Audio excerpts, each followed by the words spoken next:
Throughout time, people across the world told each other tales of how they came to be, of heroes and monsters, romance and tragedy, death and rebirth. Mythology helped shape the ancient world, explaining the unexplainable. This is Mythology Unleashed.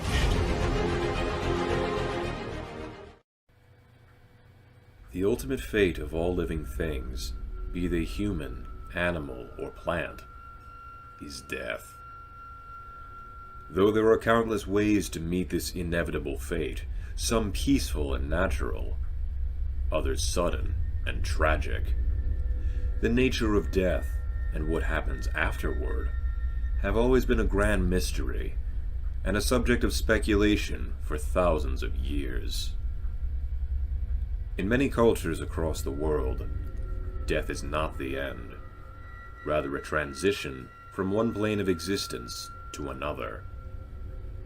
And in many cultures, there is a being whose presence heralds the coming of death, and stands there waiting to escort the deceased to the land of the dead. This being is known as a psychopomp. Psychopomps appear in a variety of forms throughout mythology all over the world. Some appear as unassuming figures, perhaps an animal, or even a previously deceased loved one. Some are depicted as rather frightening, with a decidedly monstrous appearance. And some are given no real form at all, appearing as mist or energy. In the late Middle Ages, an artistic depiction of death emerged in the form of the Grim Reaper, an animated skeleton in a black flowing robe who carries a large scythe. The Grim Reaper is believed to have appeared in Europe as a response to the Black Death, a fatal pandemic of bubonic plague that killed between 75 and 200 million people across the continent. The death tolls were so high, it was as if death itself were reaping souls, like a farmer who harvests his crops with his scythe. It is said that the Reaper does not kill people, rather appears when it is someone's time to die. It cannot be tricked, bribed, or fought. It always leaves with the soul it had come to collect, bringing them from the realm of the living to the land of the dead. Though the Grim Reaper may perhaps be the most famous depiction of a psychopomp, and a chilling one at that, it is far from the only one, and not all of them are depicted as scary looking. In ancient Egypt, those who had died were greeted by Anubis, the jackal god of embalming, who would take them to Duat, where they await their judgment. In Greek mythology, it was said that Hermes, the fleet-footed messenger of the gods, would guide the shades of the deceased to the shores of the river Styx, where they would await the boatman Charon, who ferries them to the realm of Hades, so long as they can pay him.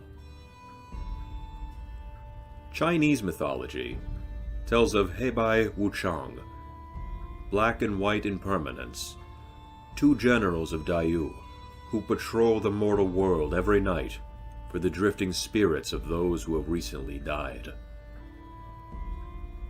The Aztec people believed they would be guided to Mictlan by Xolotl, a fearful god frequently depicted as a hairless dog, or a skeletal being with a dog's head. For the Cree people of North America, the Aurora Borealis is called Wawate, and it is composed from the departed spirits of ancestors forever dancing across the night sky and lighting the way to the afterlife. In Norse mythology, the Valkyries would descend upon the battlefields to those who had fought valiantly and escort the fallen to the realm of Valhalla. In Vodou traditions, Baron Samedi awaits the deceased at the crossroads of life and death, bringing the newly deceased to the afterlife. In Christian beliefs, the deceased are protected on their way to heaven by either Archangel Michael or by Jesus Christ himself. These are but a mere handful of examples of the multitude of psychopomps the world has to offer. Though they all vary drastically in appearance from one another, and each in their own way have been feared and honored, they have more than a few shared qualities between them. As one might imagine, they are all adept guides, experienced border crossers, and walkers between the worlds. They also tend to have an air of compassion about them, being non-judgmental, for they are merely the guide. There is something more than a little unnerving about the idea of death. Life comes to an end for all who live on this planet, yet no one alive ever experiences death and can tell their loved ones about it. The mystery surrounding the nature of death and what, if anything, comes after dying can be utterly terrifying to many people. But when death is given a face, whether it be beautiful or scary or ambivalent, it may take away some of the fear of dying. It is a rather comforting notion that there may be a being free of judgment or malintent who extends their hand out toward you, lets you know that your earthly pain is ended, and will safely guide you home.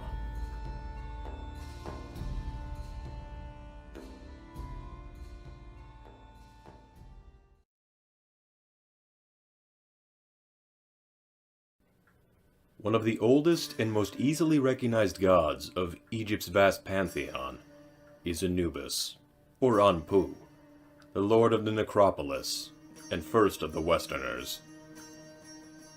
He is described as a jackal with fur as black as decaying flesh, depicted in art and hieroglyphs as a human man with a jackal's head, and associated with the dead and the afterlife. Anubis has a heavy reputation of being a grim and foreboding figure. But despite common misconceptions, Anubis is not the god of the dead. Rather, he is the god of embalming and of cemeteries, a guardian of graves both noble and common, and a patron of lost souls, orphans, and the helpless. Like many aspects relating to Egyptian mythology, Anubis' origins are shrouded in mystery. Some stories give him Ra and Nephthys as his parents, or Ra and Bastet. Others say he is descended from Hesat and Bastet. Even more stories claim he is a son of Nephthys and Set, or even an illegitimate son of Osiris and Nephthys. In the latter tale, Nephthys tricked Osiris into fathering Anubis by taking the guise of Osiris' wife, Isis. Nephthys told her husband and brother Set that the child was his, but the ruse had failed, and Set planned to murder the child when he was born. Nephthys abandoned the child at birth, hiding him in the marshes of the Nile. The child was then taken care of by jackals, and eventually adopted by Isis, who would raise Anubis as her own. Whatever his origins may be, Anubis rarely ever makes an appearance in the stories of Egyptian mythology. His most prominent role came when Osiris was murdered by Set in a fit of jealousy, hacking his body into pieces, scattering them throughout the land of Egypt. Anubis aided in the search for Osiris' body parts, and went on to mummify Osiris' body, becoming the first mummy. At this point, Anubis relinquished his title as ruler of the dead for Osiris, and he subsequently became the god of embalming. As the god of embalming, Anubis oversaw the mummification process. His priests would wear jackal masks during the ritual practices in order to honor and invoke the god's power and blessing. Anubis would then guide the soul of the deceased to Duat, the Egyptian underworld, not unlike the concept of the Grim Reaper in European folklore. When they would arrive, Anubis would bring the Shade to the Hall of Truth, where they would have to pass a simple test. Anubis would remove the person's heart and place it on one side of a large scale, opposite the feather of Maat, which represented truth and order. On one side of the scale was the crane god, Thoth, who would record the verdict, and on the other end was a demon named Ammit, part crocodile, part hippopotamus, part lion, and entirely frightening. If the heart was equal in weight or lighter than the feather, the person would be deemed pure and granted access into the afterlife. But should the heart weigh even the slightest bit more than the enchanted feather, it would signify a life full of sin and deceit. The corrupted soul and the heart would then be fed to the hungry Ammit, doomed to die a second time and suffer eternally. This legend was the reason that the heart was often left intact during the mummification process, whereas the brain would be discarded, and the lungs, liver, stomach, and intestines would be transferred to canopic jars. Though Anubis's role in Egyptian mythology was a limited one, his role in the journey of the soul was integral. The gods of any pantheon may act aloof towards mortals, but Anubis was the one god that ancient Egyptians knew at some point they would meet face to face. He was the final judge of character, the sole remaining gateway to everlasting life. In modern times, long since the era of the pharaohs, Anubis has garnered a grim popularity, one that perhaps outshines any other Egyptian god or goddess.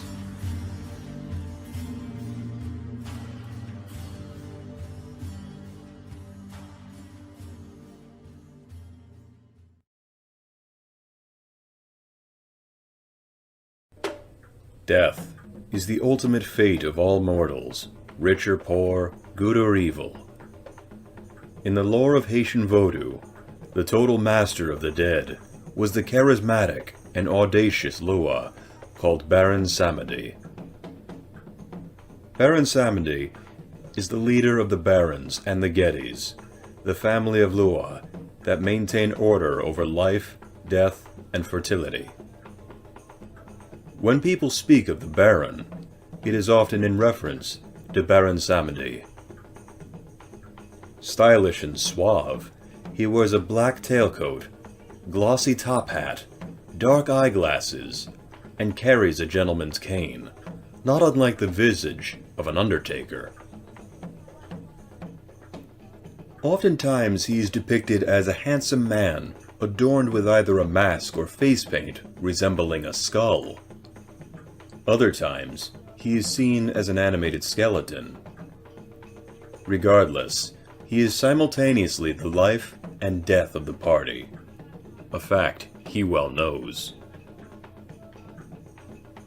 Baron Samedi's personality and behavior is described as outrageous and audacious, spending his time drinking rum and smoking cigars, swearing profusely, and making lewd jokes to the other Lua. The other spirits within the Getty family are said to behave in the same manner, but are also said to lack the debonair refinement of Baron Samedi. The Baron is also believed to sexually pursue mortal women, despite being married to the Lua Amon Bridget. Baron Samedi is an immensely sexual figure, and can be particularly vulgar, but he can be just and kind, with a particular soft spot towards children, preferring that they live full lives before meeting him in the cemetery. The majority of the Baron's time is spent lingering at the crossroads of life and death in the human world. Everything concerning the afterlife is the business of Samedi, When a person dies, the Baron is said to dig their grave and meet their soul as it passes to the other side, and he proceeds to guide them to the Underworld. The power to accept an individual into the realm of the dead is reserved for Baron Samedi alone. He ensures that all those who have died truly remain dead and decompose as they should, ensuring that no corpse returns as a zombie. Samedi is also invoked to communicate with the dead, and determines whether they can contact the living world or not. He may also be petitioned to remove restless ghosts in exorcisms, and be invoked to ward off death. He will expect payment for these deeds, which will vary depending on his mood at the time. Though more often than not, he is content to accept gifts of quality cigars, hard rum, black coffee, or grilled peanuts. The Baron is also a giver and protector of life, said to possess the power to cure any disease or wound, provided he believes that the individual is worth saving. The Baron also has the ability to overcome and counteract hexes and curses. As the Master of the Dead and Guardian of Cemeteries, no one is dead until Baron digs their graves and ushers them into the land of the dead. In this manner, he can give life by preventing death. In his various roles, Baron Samedi has a number of incarnations with their own distinct traits and mannerisms, though they are sometimes depicted as separate beings with strong ties to Samedi himself. Baron Criminel is his most feared persona, seen as the first murderer condemned to death, and when his spirit is invoked, he will provide swift and immediate justice. Known for shouting obscenities and threatening to harm those in his vicinity, one of the key ways to console his spirit is by the sacrificial burning of a black chicken, as the bird's shrieks would appeal to his cruel nature. Baron Cimetière is the guardian of the cemetery, the digger of graves who welcomes the deceased into the realm of the dead. He is a fairly grim yet welcoming figure, with dashing debonair. It is said that even Cimetière's horses are well dressed and smoke cigars and drink expensive rum. Baron Lacroix is depicted as poised and refined, a philosopher on death and the cryptic aspects of the universe, finding the aspect of death and dying both humorous and absurd. Baron Lacroix embodies the extreme expression of individuality and offers the reminder of delighting in life's pleasures. Needless to say, Baron Samedi, in his various incarnations, is an extremely important Lua in Haitian Vodou. He is the true master of the dead and dying, and all that goes into it, from the welcoming into the afterlife, to protection from untimely death, to handling of ghosts and the undead. With this immense responsibility, Baron Samedi still takes plenty of time to unwind and enjoy the pleasures of cigars, drinks, women, and an uncensored vocabulary.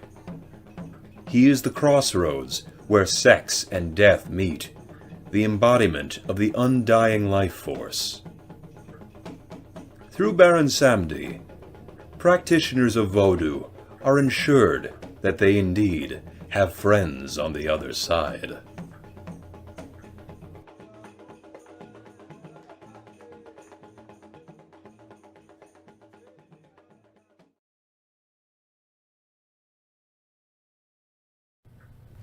Perhaps no other Greek god was ever as feared as Hades. Grim and foreboding, Hades, the god of the dead and of riches, ruled the land of the dead with unquestioned authority. While not an evil or malevolent being, as many believe, or even particularly cruel in comparison to other gods, Hades was still kept at an arm's length, even by the other gods, for he was still seen as cold, gloomy, and merciless in his judgment. But how did Hades come to be? And just how did he become the king of the afterlife? Hades was the firstborn son of the titans Kronos and Rhea in the early days of the universe. Kronos, who had usurped his father's throne, was fearful that his children would rise up and overthrow him, just as he had done. So to prevent this from happening, Kronos swallowed Hades shortly after he was born. Kronos would repeat this gruesome act to Hades' siblings Poseidon, Hera, Hestia, and Demeter. It was not until Zeus, the youngest child of Kronos and Rhea, grew to power that Hades and the other siblings were freed from their father's stomach, all fully grown and ready to fight. And so began a war between titans and gods that resulted in the fall of Kronos and his regime. And so began the reign of the Olympians. The three sons of Kronos, Zeus, Poseidon, and Hades, divided their rule by drawing lots. Hades, having drawn the short stick, ruled over the realm of the departed, a realm that would come to share its name with its grim monarch. Once situated within the underworld, Hades seldom ever left its confines, sitting contently upon his throne. The most prolific time he had ever left the underworld centers around his abduction and subsequent marriage to Persephone, the goddess of the spring and daughter to Demeter, the goddess of the harvest.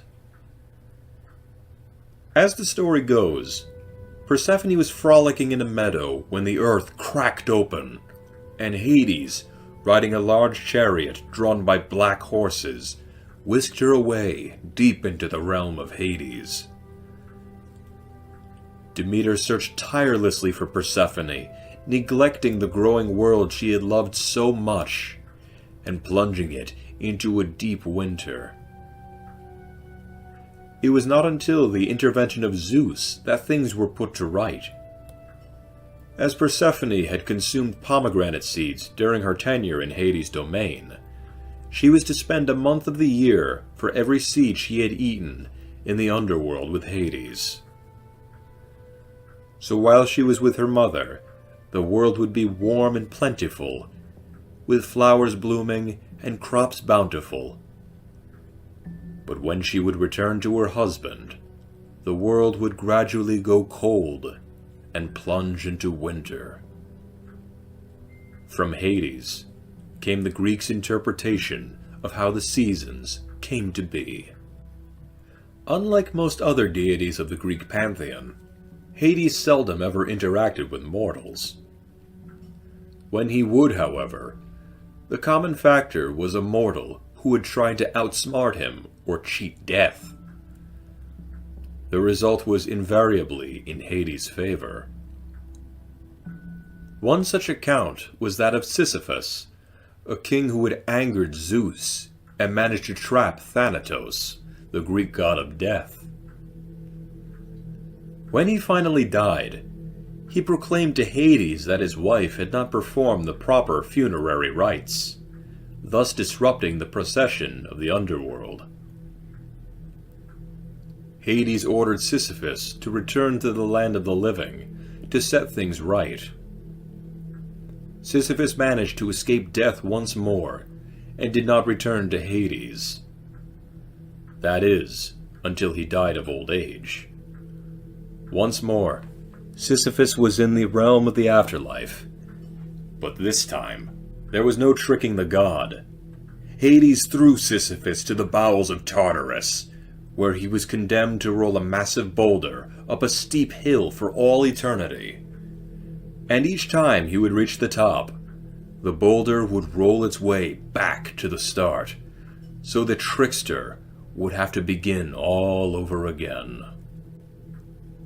Another example comes during the tale of Orpheus and Eurydice, after the latter had died after being bitten by a venomous snake.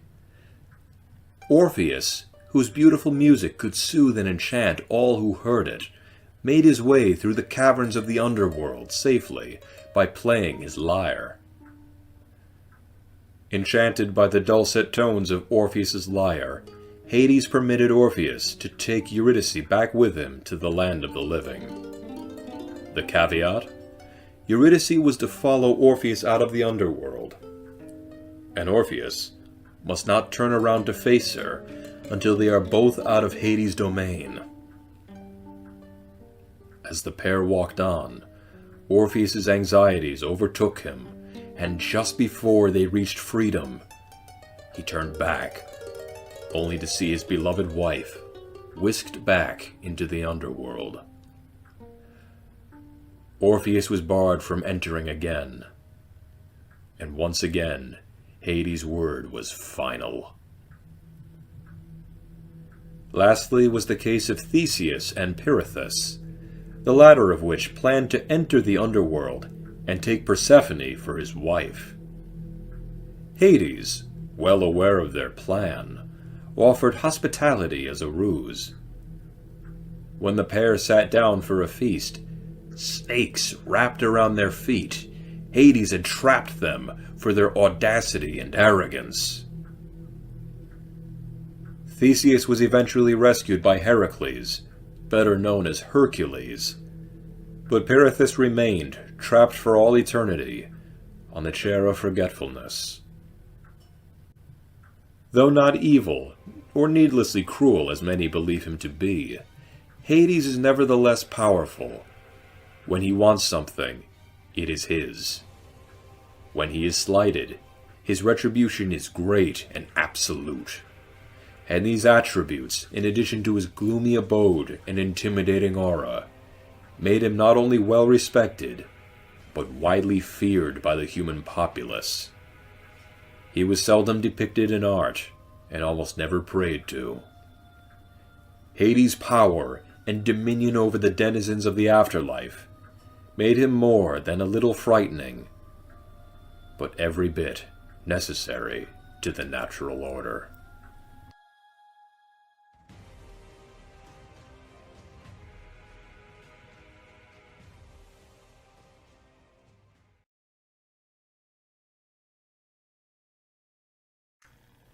Fear of death is nothing unique to one culture or another.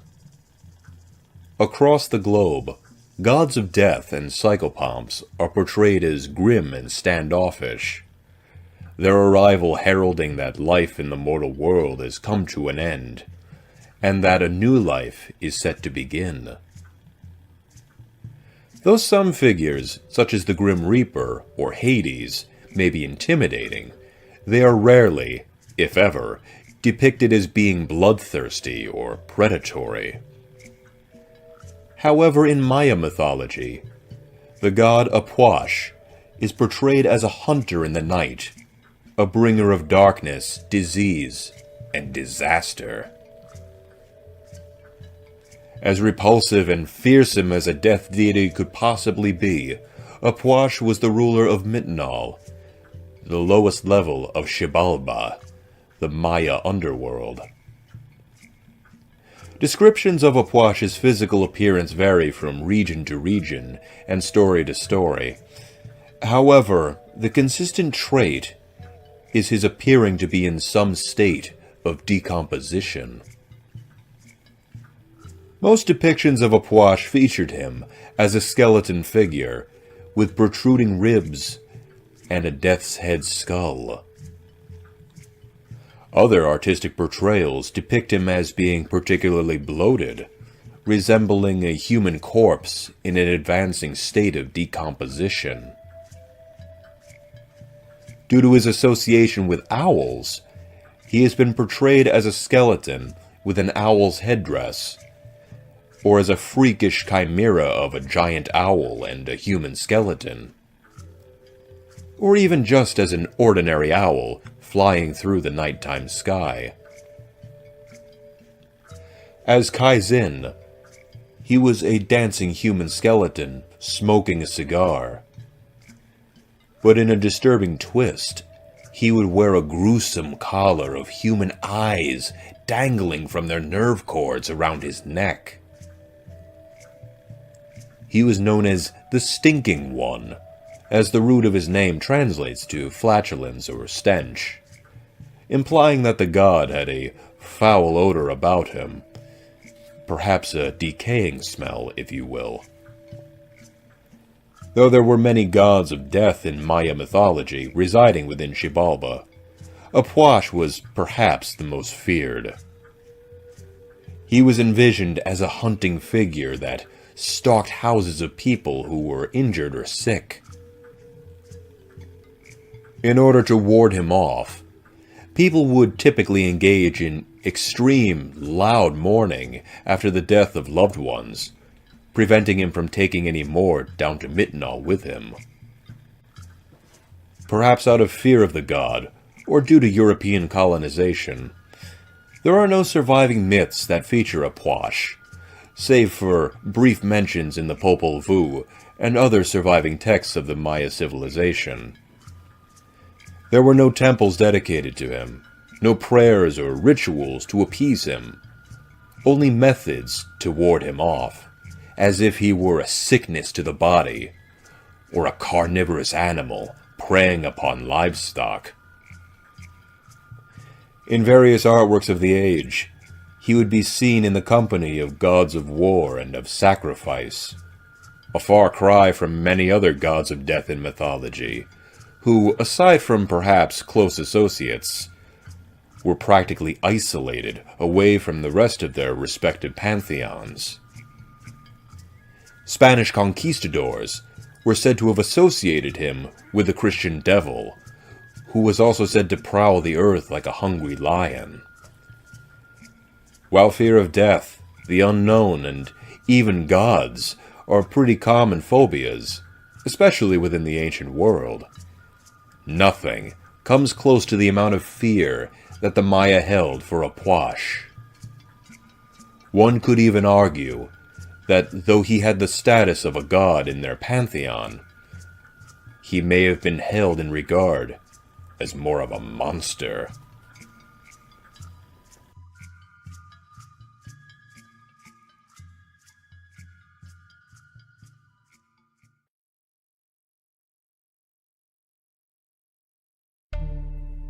Few concepts of life are as mysterious and as feared as death.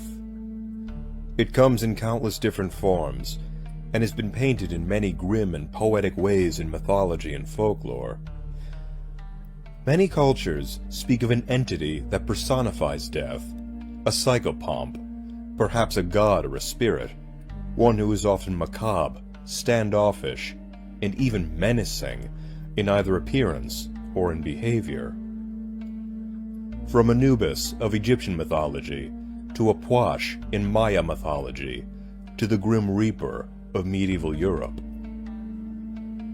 Japanese legend has a number of entities closely associated with death and the afterlife, but some of the more recent, and most chilling, are known as the Shinigami.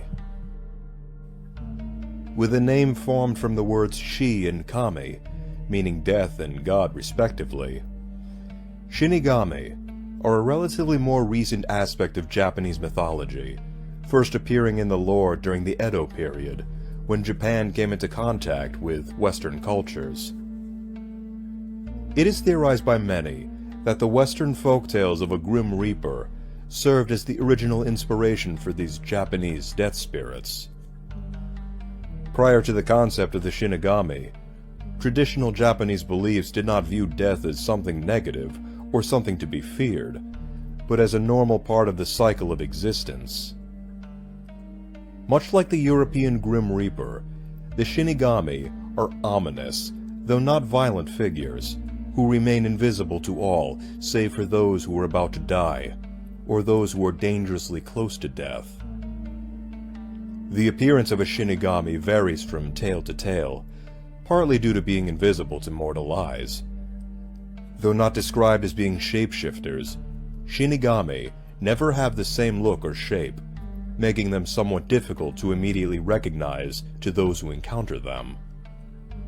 They may take the form of mist or a non-corporeal body, a savage beast or a docile creature, a samurai warrior or an unassuming vagabond, a beautiful immortal being or a grotesque demonic figure. To add an even more mysterious aura to them, very little is known about where the Shinigami originate from, though it is presumed that they share the same mother and father as all kami, specifically Izanami and Izanagi, the gods of creation and death. According to legend, the Shinigami appear, often in pairs, when it is a person's preordained time to die, and they then proceed to invite them over the threshold between life and death, in contrast to many other psychopomps who collect human life force in a way similar to a farmer reaping crops, or a hunter catching game.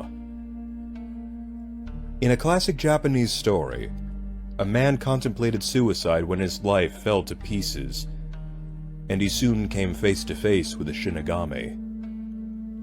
The death spirit explained to the man that it was not his time to die, as the lives of mortals are measured as candles that gradually burn down, and his candle had not yet extinguished.